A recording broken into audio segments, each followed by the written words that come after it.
네, 한동훈 장관이 움직이고 있습니다. 아는 기자자 정치부 김민지 기자와 좀 더 분석을 해보겠습니다.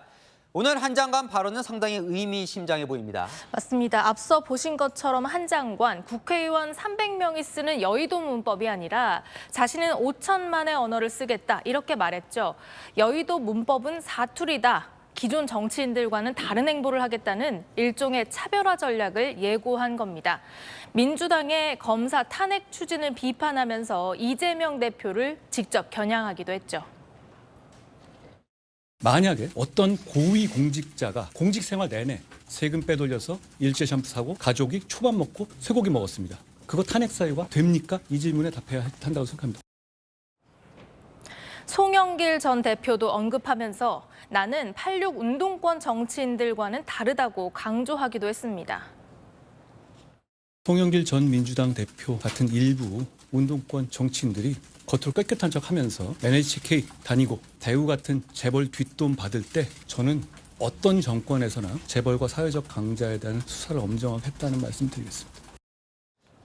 이렇게 민주당 세게 비판하는 것도 어떻게 보면 정치적인 행보로 볼 수 있는데요. 오늘 보면 본인을 향한 총선 출마 관심 충분히 알고 있는 것 같습니다. 맞습니다. 이런 지역 방문 일정이 법무 행정의 일환이라고 일단은 선을 긋고는 있지만요. 자신에게 쏠리는 관심은 바로 총선 출마 여부라는 걸 본인도 아는 것 같습니다.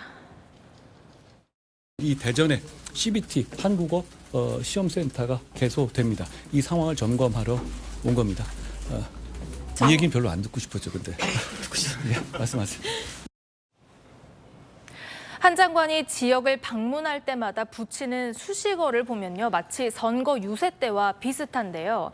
오늘 대전을 찾아서는 대전은 대한민국 과학기술 발전의 상징과 희망이다. 이렇게 치켜 세웠고요. 나흘 전 대구에 가서는 대구 시민은 자유민주주의를 위해 끝까지 싸워 이긴 분들이라며 존경심을 표했습니다. 자, 그러니까 보면 지역을 방문할 때마다 맞춤형으로 미리 준비를 하는 것 같습니다. 그렇습니다. 지역에 방문할 때마다 지지자들이 몰려들곤 하죠.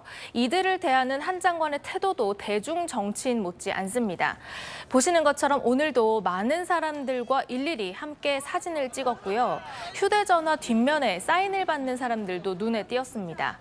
또 청년 지지층이 한 장관의 관심을 많이 보이고 있는데요. 오늘은 카이스트를 방문해서 청년들과 또 만났습니다. 네, 보니까요, 지도에 또 한 장관이 그려져 있어요. 네, 일명 동훈 여지도라는 것까지 등장했는데요. 한 장관의 팬 커뮤니티에서 한 장관이 방문한 곳을 표시해서 계속 업데이트해 올리고 있습니다. 이렇게 보면 꽤 많이 다니긴 했던데, 네. 자, 정치인 한동훈 시기가 임박한 것 같죠? 네, 한 여권 관계자는 저희 채널A에 한 장관이 다음 달 결단을 내릴 것이 유력하다고 전했습니다.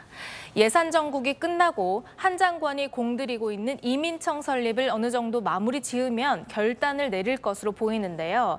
다만 이 총선에 출마하는 다른 장관들과는 별도로 12월 중순 이후 움직일 가능성이 커 보입니다. 스포트라이트 효과를 극대화해서 12월 27일로 예고된 이준석 전 대표의 신당 창당에 맞서서 한동훈 카드를 활용할 것이라는 관측도 나오고 있습니다. 네, 잘 들었습니다. 아는 기자 김민지 기자와 살펴봤습니다.